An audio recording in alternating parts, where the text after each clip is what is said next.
जय श्री हरि। राधे राधे। जय श्री कृष्णा। आप सभी का स्वागत है। आज पुरुषोत्तम मास के अध्याय 5वां है। हम सुनेंगे 5वां अध्याय पुरुषोत्तम मास की कथा। इससे पहले आइए सुनते हैं प्रथम पूज्य श्री गणेश जी की कथा, क्योंकि आज बुधवार का दिन है, भगवान गणेश को समर्पित होता है। आइए सुनते हैं गणेश जी की कथा। प्रेम से बोलिए गणेश जी भगवान की जय। जेठ मास की तपती दोपहरिया में धरती अग्नि समान तप रही थी। पेड़ पौधे मुरझा रहे थे, नदियों का जल कम हो रहा था, पशु पक्षी व्याकुल होकर इधर उधर भटक रहे थे। उसी समय कैलाश पर्वत पर भगवान शिव और माता पार्वती विराजमान थे। माता पार्वती ने संसार के जीवों की पीड़ा देखकर भगवान शिव से कहा, हे नाथ, जेठ मास में मनुष्य अनेक प्रकार के दुखों से घिरे जाते हैं।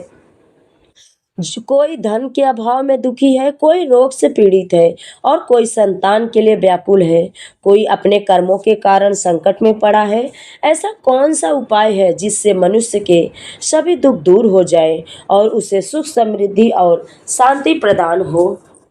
भगवान शिव मुस्कुराए और बोले, देवी, जेठ मास मतलब यदि श्रद्धा और भक्ति से प्रथम पूज्य गणेश भगवान की आराधना की जाए तो मनुष्य के जीवन के बड़े से बड़े संकट दूर हो जाते हैं। गणपति विघ्नों का नाश करने वाले हैं, वे बुद्धि और सुख देने वाले हैं। जो भक्त इस मास में गणेश जी का व्रत कथा और पूजा करता है, उसके घर में कभी दरिद्रता नहीं आती। माता पार्वती ने कहा, हे प्रभु, मुझे गणेश जी की ऐसी पावन कथा सुनाइए जिससे सुनने मात्र से भक्तों के दुख दूर हो जाए। तब भगवान शिव ने कथा कहना आरंभ किया।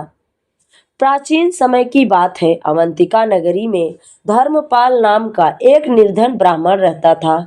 उसकी पत्नी का नाम सुभद्रा था। दोनों पति पत्नी बहुत धार्मिक और दयालु थे, परंतु उनके जीवन में अनेक कष्ट थे। उनके घर में भोजन का भी अभाव रहता था। कई कई दिन तक उन्हें भूखा रहना पड़ता था, फिर भी वे भगवान का स्मरण नहीं छोड़ते थे। एक दिन जेठ मास की संकष्टी चतुर्थी आई। सुभद्रा नदी से जल भर कर लौट रही थी। तभी उसने देखा कि स्त्रियां पीपल के वृक्ष के नीचे गणेश जी की पूजा कर रही हैं। वे दीप जला रही हैं, दुर्वा चढ़ा रही थी और गणपति की कथा सुन रही थी। सुभद्रा ने विनय नम्रता से पूछा, बहनों, आप किस देवता की पूजा कर रही हैं और इससे क्या फल मिलता है? उन स्त्रियों में से एक बुढ़िया बोली, बेटी, आज जेठ मास की संकष्टी चतुर्थी है। आज के दिन गणेश जी का व्रत और कथा करने से जीवन से सभी कष्ट दूर हो जाते हैं। निर्धन को धन मिलता है और निसंतान को संतान मिलती है। रोगी को स्वास्थ्य मिलता है और घर में सुख समृद्धि आती है। यह सुनकर सुभद्रा के मन में श्रद्धा जागी। उसने घर लौटकर अपने पति से कहा, स्वामी, आज मैं श्री गणेश जी का व्रत और पूजा करना चाहती हूँ, किंतु हमारे पास पूजा की सामग्री भी नहीं है। धर्मपाल ने कहा, देवी, सच्ची भक्ति ही सबसे बड़ी पूजा है। यदि मन में श्रद्धा हो तो भगवान एक फूल से भी प्रसन्न हो जाते हैं। तब दोनों पति पत्नी ने मिट्टी से गणेश जी की छोटी सी प्रतिमा बनाई, एक दीप जलाया, थोड़ा सा गुड़ और चने का भोग लगाया और अत्यंत श्रद्धा से गणपति जी की कथा सुनी। उस रात दोनों ने स्वप्न में देखा कि एक दिव्य बालक हाथ में मोदक लिए उनके घर आया है। उसके मुख पर अद्भुत तेज था। उसने कहा, भय मत करो, मैं गणपति हूँ। तुम्हारी भक्ति से प्रसन्न होकर तुम्हारे सभी दुख दूर करने आया हूँ। शीघ्र ही तुम्हारे घर में सुख और संपत्ति आएगी। सुबह जब दोनों जागे तो उन्होंने देखा कि उनके आंगन में अनाज के कई पात्र भरे हुए हैं, गाय बंधी हुई है और घर में धन रखा है। यह देखकर दोनों की आंखें से आंसू बहने लगे। वे समझ गए कि यह सब गणेश जी की कृपा से है। धीरे धीरे उनका जीवन बदल गया। धर्मपाल का सम्मान नगर में बढ़ने लगा। लोग उसके पास सलाह लेने आने लगे। उसके घर में कभी किसी वस्तु की कमी नहीं रही। एक दिन नगर का राजा शिकार खेलने जंगल गया। वहां वह रास्ता भटक गया। कई दिनों तक उसे भोजन और जल नहीं मिला। वह अत्यंत दुखी होकर एक वृक्ष के नीचे बैठ गया। तभी उसे दूर से एक छोटा सा आश्रम दिखाई दिया। वह वहां पहुंचा तो देखा कि धर्मपाल ब्राह्मण गणेश की पूजा कर रहा है। धर्मपाल ने राजा का आदर सत्कार किया, उसे भोजन कराया और विश्राम कराया। राजा ने पूछा, ब्राह्मण, तुम्हारे पास इतना सुख और शांति कैसे है? तब धर्मपाल ने कहा, गणेश जी के व्रत और कथा का महत्व बताया। उसने कहा, राजन, जेठ मास में गणपति की पूजा करने से सभी संकट दूर हो जाते हैं। राजा ने श्रद्धा से वह व्रत किया।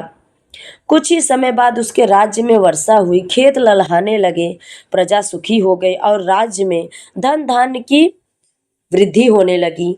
धीरे धीरे यह कथा पूरे राज्य में फैल गया। सभी लोग जेठ मास में गणेश जी का व्रत करने लगे। नगर में सुख शांति और समृद्धि बढ़ने लगी।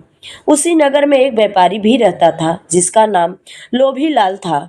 वह बहुत धनवान था परंतु अत्यंत कंजूस और अभिमानी था। वह किसी देवता की पूजा नहीं करता और गरीबों का अपमान करता था। जब उसने लोगों से गणेश जी के व्रत का महत्व सुना तो हंसकर बोला, यदि पूजा करने से धन मिलता तो संसार का हर व्यक्ति धनी हो जाता। एक दिन वह अपने व्यापार के लिए समुद्र यात्रा पर निकला। उसके जहाज में बहुमूल्य रत्न और सोना भरा था, परंतु समुद्र में भयंकर तूफान आया, जहाज डूबने लगा।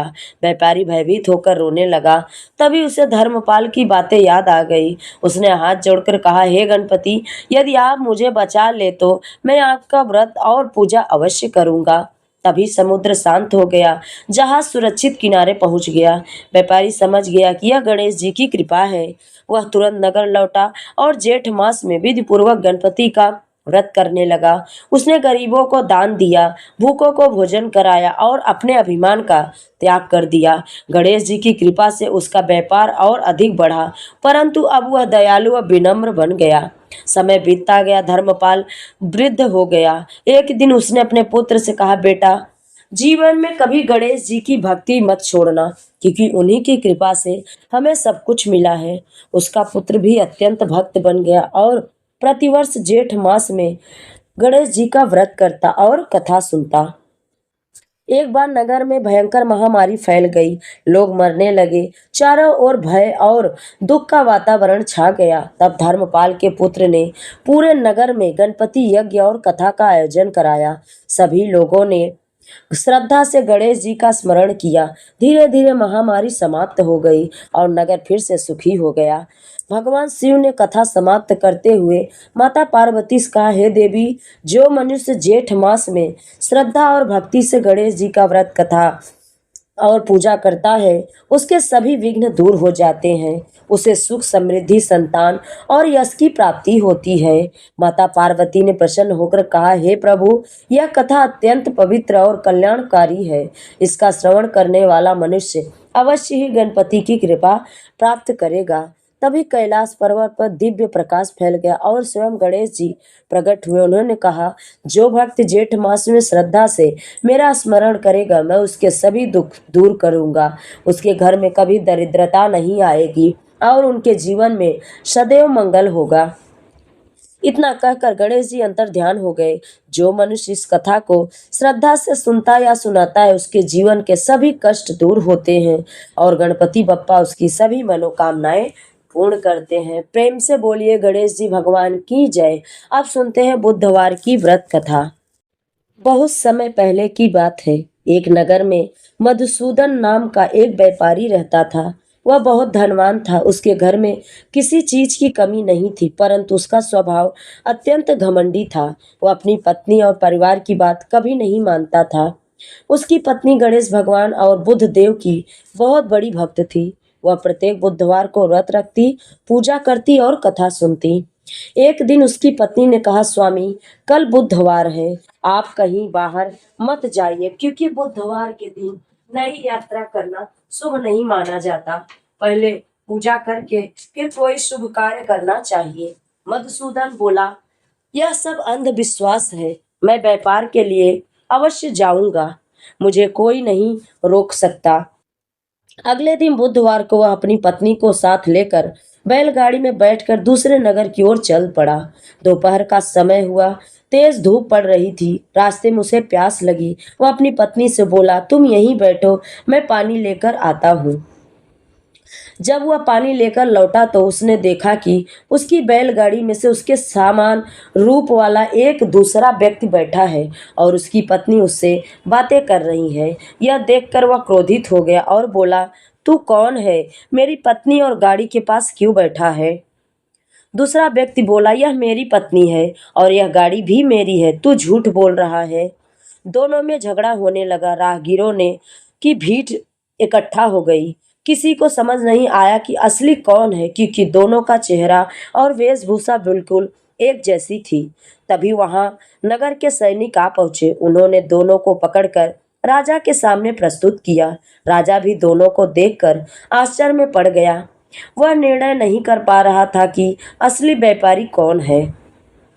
उसी समय आकाशवाणी हुई, हे मूर्ख मनुष्य, तूने बुधवार के व्रत और बुद्ध देव का अपमान किया है, अपनी पत्नी की बात नहीं मानी, इसलिए तुझे यह कष्ट सहना पड़ा है। यदि तू सच्चे मन से बुद्ध देव की पूजा करेगा और बुधवार का व्रत करेगा, तभी तेरा संकट दूर होगा। यह सुनकर व्यापारी भयभीत हो गया। उसने हाथ जोड़कर क्षमा मांगी और बुद्ध देव का स्मरण करने लगा। तभी दूसरा व्यक्ति अचानक गायब हो गया। यह देखकर सभी लोग आश्चर्यचकित रह गए। व्यापारी अपनी पत्नी के साथ घर लौट आया। उसने श्रद्धा से बुधवार का व्रत करना आरंभ किया। धीरे धीरे उसके जीवन के सभी कष्ट दूर हो गए और उसका व्यापार और अधिक बढ़ने लगा। घर में सुख, शांति और समृद्धि आ गई। तब से कहा जाता है कि जो व्यक्ति श्रद्धा और भक्ति से बुधवार का व्रत करता है, उसकी बुद्धि तेज होती है, व्यापार में लाभ मिलता है, परिवार में सुख बना रहता है और जीवन के सभी विघ्न दूर होते हैं। प्रेम से बोलिए गणेश जी भगवान की जय। प्रेम माता पार्वती की जय। शिव जी की जय। तो यह थी आज बुधवार की कथा, जो हमारे गणेश जी को अत्यंत प्रिय है। अब आइए सुनते हैं पुरुषोत्तम मास की कथा। अध्याय 5। नारद जी बोले, हे महाभाग, हे तपोनिधे, इस प्रकार अधिमास के वचनों को सुनकर हरि के चरणों के आगे पड़े हुए अधिमास से क्या कहा। श्री नारायण बोले, हे पाप रहित, हे नारद, जो हरि ने मलमास के प्रति कहा वह हम कहते हैं, सुनो। हे मुनि श्रेष्ठ, आप जो सत्य कथा हमसे पूछते हैं, आप धन्य हैं। श्री कृष्ण बोले, हे अर्जुन, वैकुंठ का वृत्तांत हम तुम्हारे सम्मुख कहते हैं, सुनो।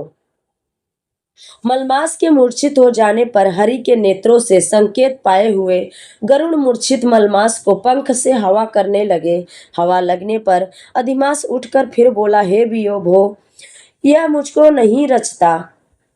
अधिमास बोला, हे जगत को उत्पन्न करने वाले, हे विष्णु भगवान, हे जगतपति, मेरी रक्षा करो, रक्षा करो हे नाथ, मुझ शरण आए कि आज कैसे उपच्छा कर रहे हैं। इस प्रकार कहकर कांपते हुए घड़ी घड़ी विलाप करने हुए अधिमास से बैकुंठ में रहने वाले हृदय केश हरि बोले, श्री विष्णु बोले, उठो उठो, तुम्हारा कल्याण हो, हे वश विषाद मत करो, हे नरीश्वर, तुम्हारा दुख मुझको दूर होता नहीं ज्ञात होता है। ऐसा कहकर प्रभु मन में सोचकर क्षण भर में उपाय निश्चित करके पुनः अधिमास से मधुसूदन बोले। श्री विष्णु बोले, हे वश, योगियों को भी जो दुर्लभ गोलोक है वहां मेरे साथ चलो, जहां भगवान श्री कृष्ण पुरुषोत्तम ईश्वर रहते हैं। गोपियों के समुदाय के मध्य में स्थित दो भुजा वाले मुरली को धारण किए हुए नवीन मेघ के समान श्याम लाल कमल के सदृश नेत्र वाले सत्य पूर्णिमा के चंद्रमा के समान अति सुंदर मुख वाले करोड़ों कामदेव के लवकर की मनोहर लीला के धाम पीतांबर धारण किए हुए, माला पहने हुए, वनमाला से विभूषित उत्तम रत्नाभरण धारण किए हुए, प्रेम के भूषण भक्तों के ऊपर दया करने वाले, चंदन चर्चित सर्वांग कस्तूरी और केसर से युक्त, वक्ष स्थन में श्रीवत्स चिन्ह से सुशोभित, कौस्तुक मणि से विराजमान, श्रेष्ठ से श्रेष्ठ रत्नों के सार से रचित, करीट वाले कुंडलों से प्रकाशमान रत्नौल के सिंहासन पर बैठे हुए पार्षदी से घिरे हुए जो हैं वही पुराण पुरुषोत्तम ब्रह्म है। वे सर्वत्र सर्वत्र सर्वत्र हैं। ब्राह्मण के बीच सबके आधार परे से भी परे, निष्प्रिय निर्विकार परिपूर्णतम प्रभु माया से परे, सर्वशक्ति संपन्न गुण रहित नित्य श्री, ऐसे प्रभु जिस गोलोक में रहते हैं वहां हम दोनों चलते हैं। वहां श्री कृष्णचंद्र तुम्हारा दुख दूर करेंगे। श्री नारायण बोले। ऐसा कहकर अधिमास का हाथ पकड़कर हरि गोलोक को चले गए। हे मुनि, जहाँ पहले के प्रलय के समय वे अज्ञान रूप महा अंधकार को दूर करने वाले, ज्ञान रूप मार्ग को दिखाने वाले केवल ज्योति स्वरूप थे, जो ज्योति करोड़ों सूर्यों के समान स्वरूप थे, प्रभा वाली नित्य असंख्य और विश्व की कारण थी, उन स्वच्छमय विभक्ति की वह अतिरी की चरम सीमा को प्राप्त की थी, जिस ज्योति के अंदर ही मनोहर तीन लोग विराजत हैं। मुनि, उसके ऊपर अविनाशी ब्रह्म की तरह गोलोक विराजमान है। 3 करोड़ योजना का चौतरफा जिसका विस्तार है और मंडलाकार उसकी जिसकी आकृति है, ललहाता हुआ साक्षात मूर्तिमान तेज का स्वरूप है, जिसकी भूमि रत्नमय है। योगियों द्वारा स्वप्न में भी जो अदृश्य है, परंतु जो विष्णु के भक्तों के से गम्य और दृश्य है, ईश्वर ने योग द्वारा जिसे धारण कर रखा है, ऐसा उत्तम लोक अंतरिक्ष में स्थित है। आदि व्याधि बुढ़ापा मृत्यु शोक भय से रहित है। श्रेष्ठ रत्नों से विभूषित असंख्य मकानों से शोभित है। उस गोलोक के नीचे 50 करोड़ योजन के विस्तार के भीतर दाहिने बैकुंठ और बाएं उसी के समान मनोहर शिवलोक स्थित है। 1 करोड़ योजना विस्तार के मंडल का बैकुंठ सुशोभित है। वहां सुंदर पीतांबरधारी वैष्णव रहते हैं।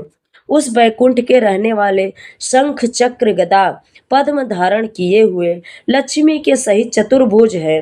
उस बैकुंठ में रहने वाली स्त्रियां बजते हुए नुपुर और करधनी धारण की है, सब लक्ष्मी के समान रूपवती हैं। गोलोक के बाएं तरफ जो शिवलोक है, उसका करोड़ योजना विस्तार है और वह प्रलय शून्य के सृष्टि में पार्षदों से युक्त रहता है। बड़े भाग्यवान शंकर के गण जहाँ निवास करते हैं, शिवलोक में रहने वाले सब लोग सर्वांग भस्म धारण किए, नाक का यगो पतित पहने रहते हैं। अर्धचंद्र जिनके मस्तक पे सुशोभित है, त्रिशूल और खष्टी धारी सब गंगा को धारण किए वीर हैं और सबके सब शंकर के समान जयशाली हैं।